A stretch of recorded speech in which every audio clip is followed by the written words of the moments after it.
Yang saya hormati Bapak Presiden Republik Indonesia, Pak Joko Widodo, rekan-rekan dari Kabinet, Pak Pram, kakak saya, sama Pak Anas, ini Menteri yang sangat mendukung transformasi kesehatan, Pak PJ Gubernur, Pak Hasto, ini ada juga yang selalu menyetujui anggaran kami Pak Melki dari Komisi 9, wakil-wakil dari kementerian lembaga yang lain, teman-teman dari donors yang sudah bantu $4 miliar untuk transformasi ini dari World Bank, AIIB, ISDB, ya.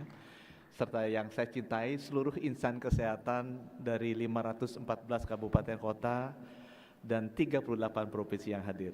Assalamualaikum warahmatullahi wabarakatuh. Salam sejahtera untuk kita semua. Om Swastiastu, Namo Buddhaya, salam kebajikan. Bapak Presiden sudah kasih perintah ke semua menteri untuk menggapai Indonesia Emas 2045. Saya sempat bisik-bisik, Pak, maksudnya Bapak Indonesia Emas apa ya? Kita harus jadi negara maju lah di 2045. Aku mencoba menerjemahkan tugas Bapak Presiden. Negara maju itu definisi World Bank-nya jelas. Pendapatan per kapitanya GNI-nya mesti 13.000. Indonesia sekarang 4.800, jadi mesti naik 2,5 kali itu. Ya. Atau kalau dolarnya susah, kita terjemahin rupiah, harus pendapatan rata-rata rakyat Indonesia 15 juta sebulan. Sekarang masih 5 jutaan. Nah, kenapa saya mencoba ini di depan Bapak Presiden bilang, Pak, supaya pendapatan rata-rata naik 15 juta, dari 5 juta, itu bedanya apa? Orang yang pendapatannya gajinya 15 juta, 5 juta. Bedanya cuma 2, selain infrastruktur mesti bagus, sumber daya mesti bagus, hilirisasi, yang penting Pak, orangnya mesti sehat dan pinter. Kalau nggak sehat, nggak pinter, nggak mungkin gajinya 15 juta. Pasti gajinya cuma 1 juta atau 2 juta. Ya. Dan saya bilang ke Bapak Presiden sehatnya mesti duluan daripada pinter. Ini bukannya ini, saya suka bercanda sama Pak Nadiem, mesti sehat dulu Pak Nadiem. Karena Pak Nadiem ngurusin pendidikan usia 4 tahun, 5 tahun. Kalau Menteri Kesehatan ngurusin sebelum dia lahir 9 bulan kita udah urusin gitu kan. Jadi minus 9 bulan pun kita sudah urus gitu. Jadi kita mesti duluan memang. Maksudnya anggarannya juga mesti duluan gitu. Makanya sekarang kesempatan ada Bapak Presiden kita taruh juga gitu, taruh di situ Pak, ini mesti duluan karena nggak mungkin masyarakatnya sehat, pinter, nggak mungkin bisa 13.000, aduh susah itu Pak dapat 2045 emas gitu. Nah kemudian kita jelaskan ini saya mengajak ke teman-teman sekalian. Nah kalau kita sudah ditugaskan Bapak Presiden untuk menjadi lebih sehat, gimana caranya? Caranya please pastikan masyarakat kita tetap sehat, bukan mengobati orang sakit. Karena dari dulu fokusnya kita banyak ngurusin mengobati orang sakit, spesialisnya kurang, alkesnya kurang, rumah sakitnya kurang. Padahal jauh lebih penting menjaga masyarakat sehat. Kader posyandu diurusin, posyandunya bagus, puskesmas juga lengkap, alat-alatnya ada, itu kurang mendapatkan perhatian. Karena kurang seksi, lebih seksi yang mengobati orang sakit. Dan saya bilang, saya sama Bapak Presiden terima kasih diajak meeting G7, G20, saya ketemu semua menteri, namanya Menteri Kesehatan, Health Minister. Nggak pernah saya nemu yang namanya Menteri Kesakitan atau Menteri menyembuhkan orang sakit, nggak ada. Jadi itu sebabnya memang tugasnya kita di sektor kesehatan menjaga tetap sehat, bukan mengobati orang sakit saja.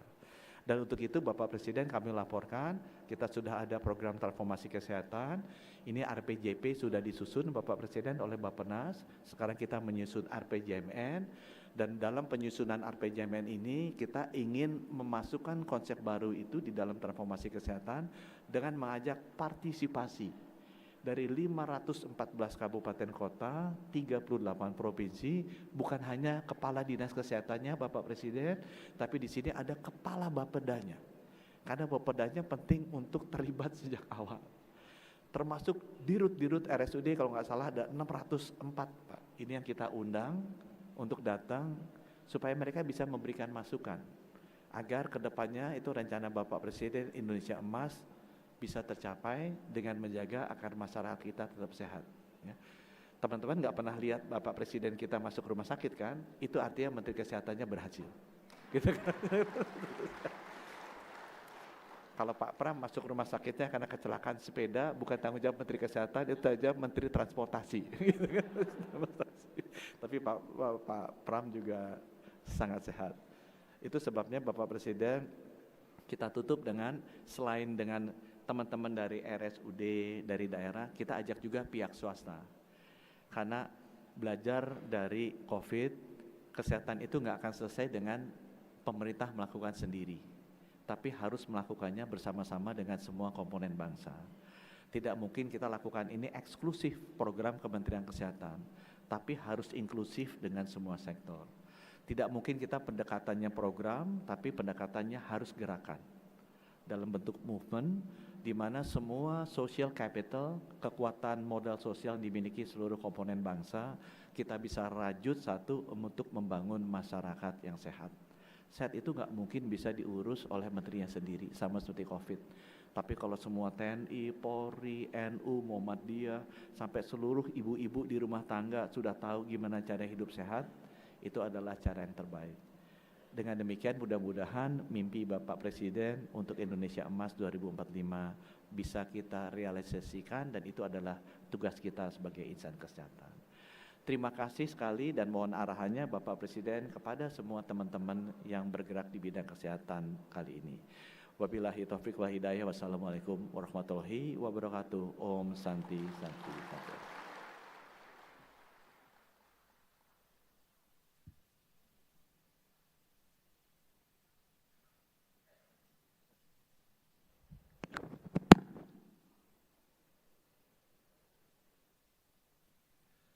Hadirin, Bapak dan Ibu yang kami hormati, selanjutnya marilah kita simak bersama sambutan Presiden Republik Indonesia yang dilanjutkan dengan peletakan Light Saber Stick sebagai tanda peresmian pembukaan Rapat Kerja Kesehatan Nasional tahun 2024.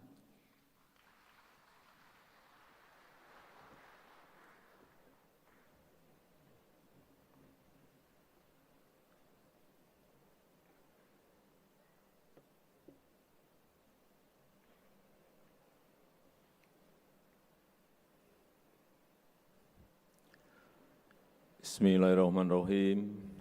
Assalamualaikum warahmatullahi wabarakatuh. Selamat pagi, salam sejahtera bagi kita semuanya. Shalom, Om Swastiastu, Namo Buddhaya, salam kebajikan. Yang saya hormati Menteri Kesehatan, Pak Menteri Sekretaris Kabinet, Pak Menpan RB, yang saya hormati pimpinan Komisi 9 DPR RI yang hadir,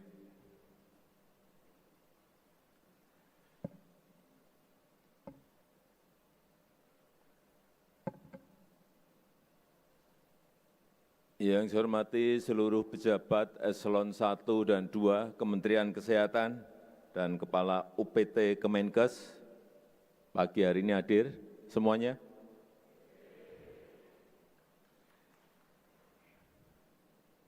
Yang mana?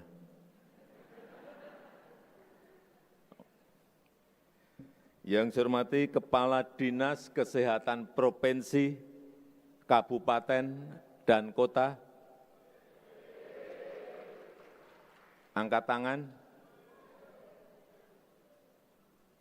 Banyak. Yang saya hormati seluruh Direktur Rumah Sakit Daerah, Kepala Bapeda Provinsi, Kabupaten, dan Kota dari seluruh tanah air Indonesia. Enggak, saya tanya udah hadir.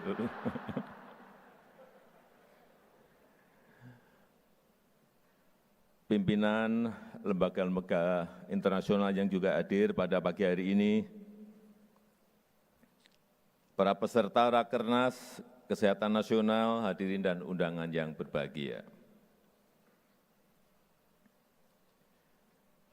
Saya sudah sering menyampaikan dan bolak-balik saya sampaikan terus bahwa negara kita ini memiliki kesempatan, memiliki peluang untuk menjadi negara maju.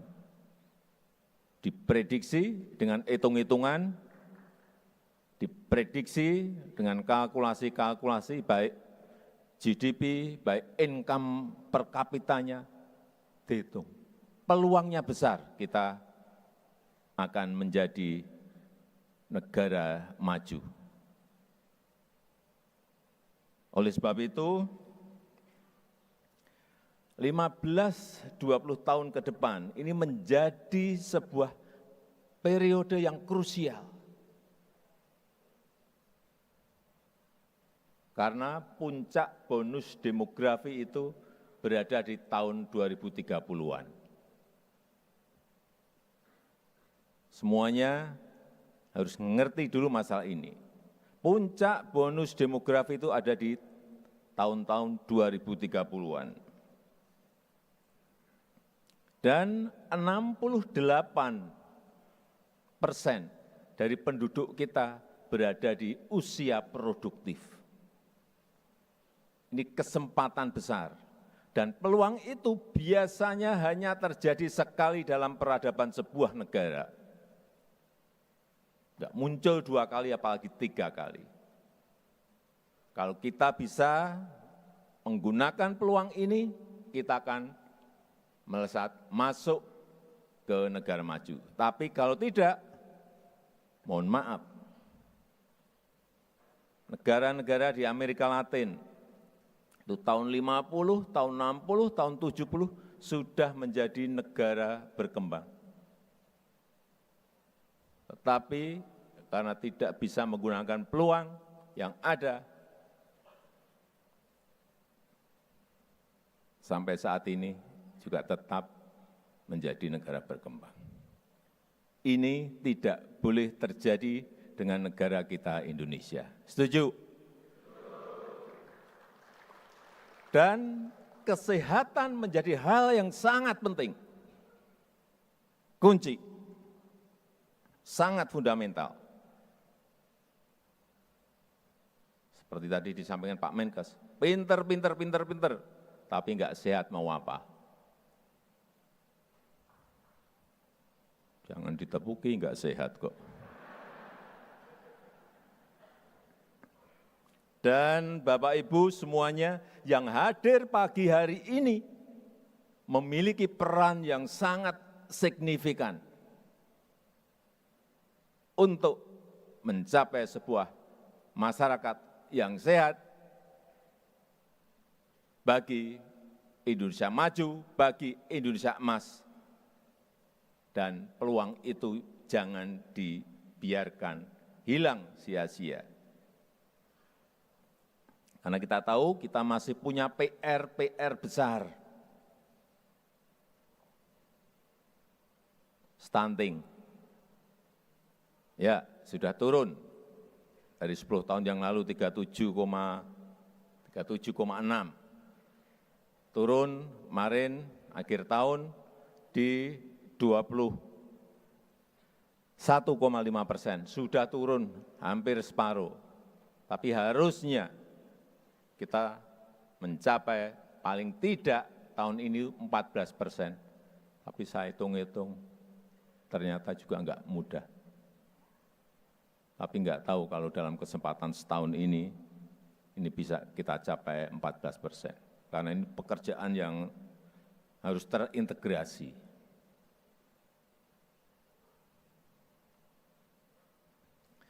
Dan juga selain stunting, yaitu kematian akibat penyakit tidak menular. Yang paling banyak adalah stroke, sampai 330-an ribu kematian per tahun akibat stroke. Kemudian juga jantung, kira-kira 300.000 kematian akibat penyakit jantung di negara kita, nomor 2. Dan yang ketiga, kanker.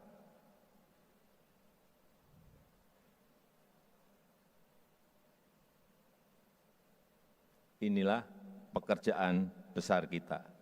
Tetapi Kita tahu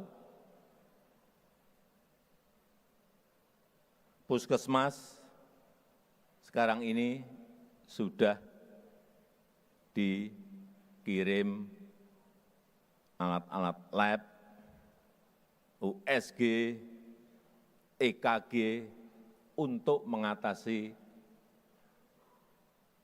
sedini mungkin hal-hal yang tadi saya sampaikan.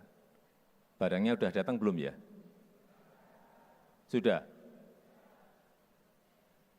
USG, EKG, sudah? Kemudian juga di RSUD Kabupaten dan Kota. Saya sekarang setiap ke daerah, secara sampling saya langsung masuk ke rumah sakit. Bukan karena sakit. Masuk ke RSUD. Masuk ke rumah sakit milik pemerintah pusat, pemerintah provinsi, RSUD milik kabupaten dan kota, masuk. Saya hanya ingin memastikan bahwa ada kesiapan dari rumah sakit daerah, rumah sakit yang ada di daerah, untuk menerima yang namanya CT scan, mamogram, CAT lab. Beberapa yang saya masuk, barangnya sudah ada di sana. Tapi saya lihat ruangannya kadang-kadang belum mendukung. Alatnya puluhan miliar, ruangannya apa ya? Ruangannya kurang bagus lah gitu. Mestinya ruangannya bagus karena alatnya super bagus, super modern.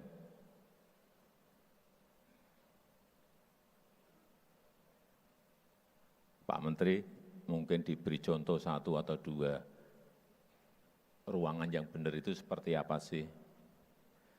Nanti direktur rumah sakit ngelihat, oh ternyata yang benar seperti ini, yang bagus seperti ini. Dan juga RSUD di provinsi yang saya lihat juga sudah dikirim Linax, MRI. Benar, sudah? Beberapa sudah. Memang belum semuanya. Karena ini menyangkut juga persiapan SDM, persiapan anggaran kita. Saya kemarin masuk ke rumah sakit daerah di Kalimantan Barat, Provinsi Kalimantan Barat, di Kabupaten Mempawah. Dirutnya ada enggak? Hadir? Tunjuk jari. Takut. Saya ini mau muji. Rumah sakitnya bagus. Dibangun dengan tata ruang yang baik. Baru nanti setelah dipuji gini tunjuk jari saya, Pak. Bagus, tata ruangnya bagus, sinar dari luar juga masuk sangat bagus. Dan yang saya harus acungi jempol, rumah sakit itu dibangun habis 200-an miliar lebih, itu semuanya dari APBD.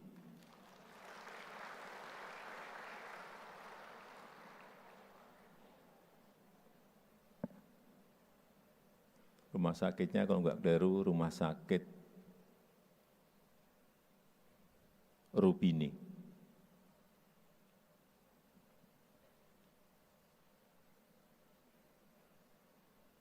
Memang problem terbesar kita adalah dokter yang kurang. dokter spesialis yang kurang. Ini persoalan besar kita. Dan supaya Bapak Ibu tahu bahwa rasio dokter kita masih 0,47. 0,47. Rankingnya 147 dunia.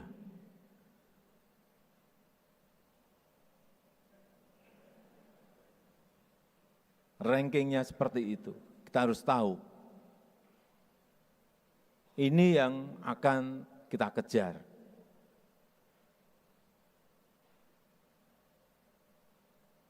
Oleh sebab itu perlu yang namanya rencana pembangunan jangka panjang, rencana pembangunan jangka menengah di bidang kesehatan. Kenapa Bapeda kita hadirkan? Supaya ini nanti sambung semuanya. Ada rencana pembangunan jangka panjang, rencana pembangunan jangka menengah, ada rencana induk kesehatan, sambung nanti sampai ke daerah, semuanya sambung. Jangan sampai pusat ke utara, daerah ke selatan. Udah, itu yang perlu saya tekankan pada pagi hari ini. Semuanya harus inline, semuanya harus satu garis lurus, mana yang akan dikerjakan. Kita kerjakan rame-rame. Oleh sebab itu pagi hari ini kita ingin mengkonsolidasikan itu dan mengintegrasikan agar kerja kita bersama-sama ini menghasilkan sebuah hasil yang konkret dari persoalan-persoalan kesehatan yang kita miliki.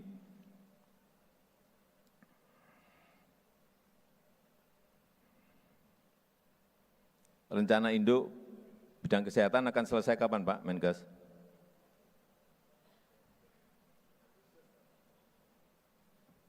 Pak Menteri yang menyampaikan loh ya, Agustus akan selesai. Itu harus menjadi pedoman nasional. Harus menjadi pedoman nasional. Baik pusat, baik daerah, provinsi, kabupaten, dan kota, serta swasta. Semuanya harus sinkron, semuanya harus inline, semuanya harus seirama. Jangan berjalan sendiri-sendiri, akan tidak menghasilkan apa-apa nantinya kalau berjalan sendiri-sendiri. Saya yakin jika semua kompak berjalan, akan signifikan kemajuan di bidang kesehatan negara kita. Yang terakhir, kita harus memperkuat industri kesehatan dalam negeri. Ini bolak-balik saya sampaikan, 1 juta lebih warga negara kita Indonesia berobat keluar negeri. Ke Malaysia, Singapura, ke Jepang, ke Korea, ke Eropa, ke Amerika. Dan kita kehilangan 11,5 miliar US dollar. Kalau dirupiahkan 180 triliun. 180 triliun hilang. Karena warga kita tidak mau berobat di dalam negeri. Dan pasti ada sebabnya kenapa enggak mau berobat di dalam negeri. Ini persoalan yang harus diselesaikan. Kemudian 90% bahan produksi farmasi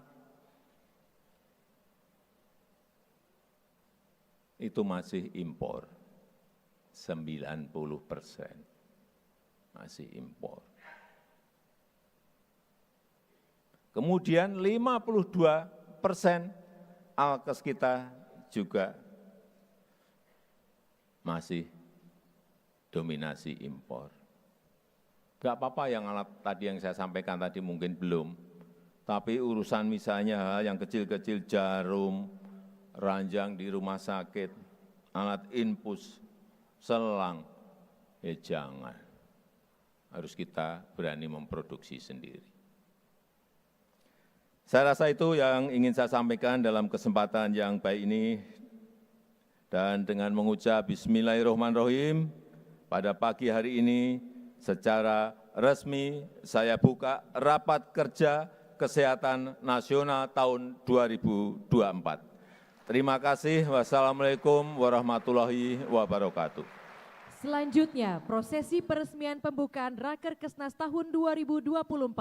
Dimohon berkenan mendampingi ke atas panggung Menteri Kesehatan, Sekretaris Kabinet, dan PJ Gubernur Banten.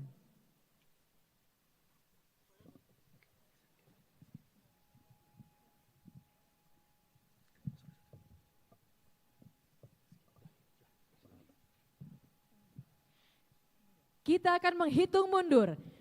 3, 2, 1.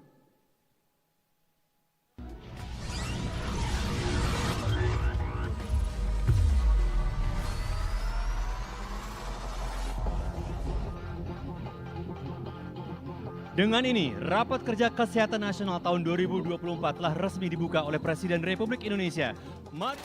Sebagai negara besar harus berani melangkah, harus berani memiliki agenda besar untuk kemajuan negara kita, untuk kemajuan bangsa.